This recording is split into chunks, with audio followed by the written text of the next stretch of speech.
Is it better to use a bent arm or a straight arm on your forehand?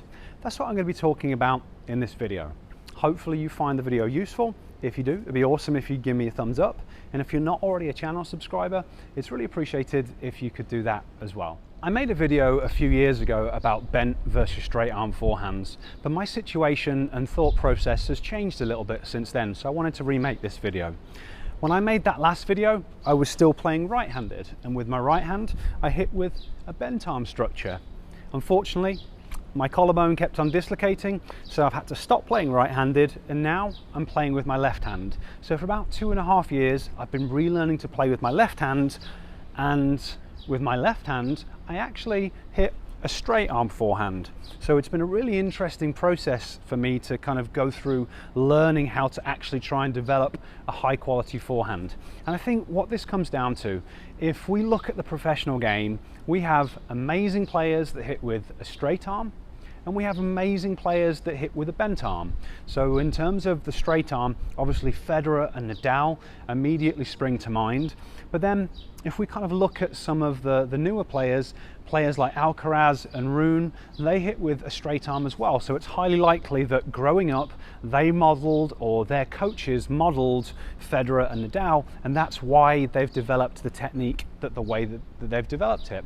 But then we've also got loads of amazing players that have a bent arm. So Djokovic, not completely straight, he's got a little bit of a bend in it. Someone like Kyrgios, monstrous forehand with a bent arm. And obviously on the ladies' side, Swiatek, amazing forehand with a bent arm. So we know that you can hit fantastic forehands both ways. So the question is, you know, what's the difference? What should you choose?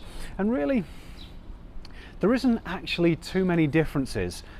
The way that you prepare can often be very similar. So the ready position doesn't necessarily, or the unit turn position doesn't necessarily change. We see people with straight arms that prepare in this position. We see people that hit with a bent arm prepare in this position. The difference is, if they're using a straight arm, they then straighten the arm as they start driving through the back hip. When people use a bent arm, they then go from that exact same position, but now as they drive through the back hip, they don't straighten the arm as much. It just stays bent. So the process is still the same. You get people with kind of the modern technique where the elbow's a lot further away from the side on the unit turn, and again, they just straighten their arm as they come through to contact, or they keep their arm bent as they come through to contact. We've got both options. And I think what it really comes down to is, when you're learning your forehand, you're going to pick up either one or the other. Now, if you're starting from fresh, there's a lot of videos that talk about the straight arm forearm and forehand and patting the dog. So a lot of people have kind of gravitated towards that. But if you're using a bent arm, please don't think that there's anything wrong with it. My right hand is still better than my left hand. My left hand's okay these days, but my right hand is still better for now, and I use a bent arm. But obviously we've got good players in both options.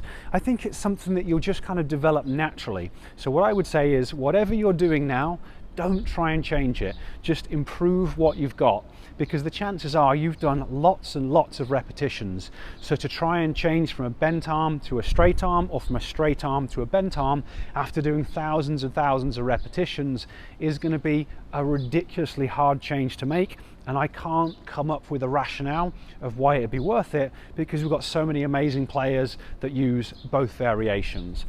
The hard thing in tennis, or the two hardest things in tennis, are the preparation, so reading where the ball's going and setting up in the right position. The second hard thing is going to be the timing, so starting your swing at the right time and sequencing your kinetic chain properly to be able to make contact in an ideal position and create more effortless racket head speed.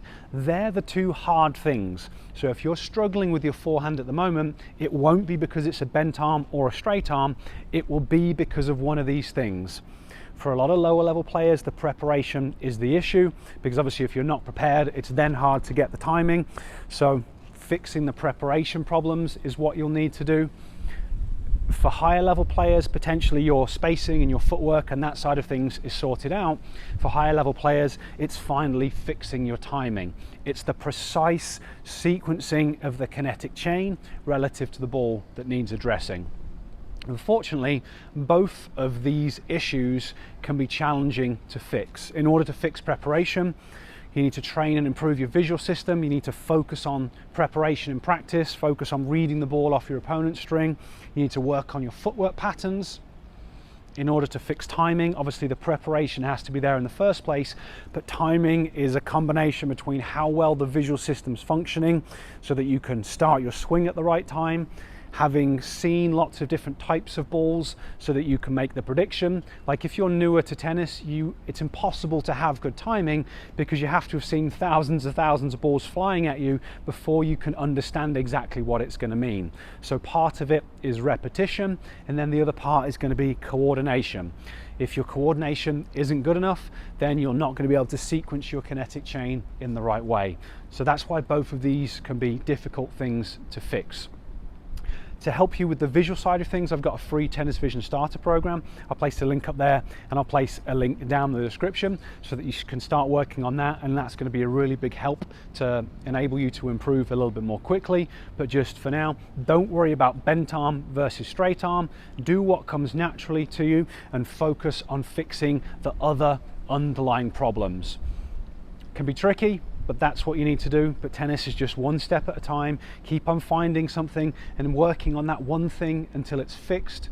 Do that over and over again, and eventually you'll develop a better quality of forehand. But it's about that consistency of high quality practice, not the nuances of do you use a bent arm or straight arm in terms of your mechanics.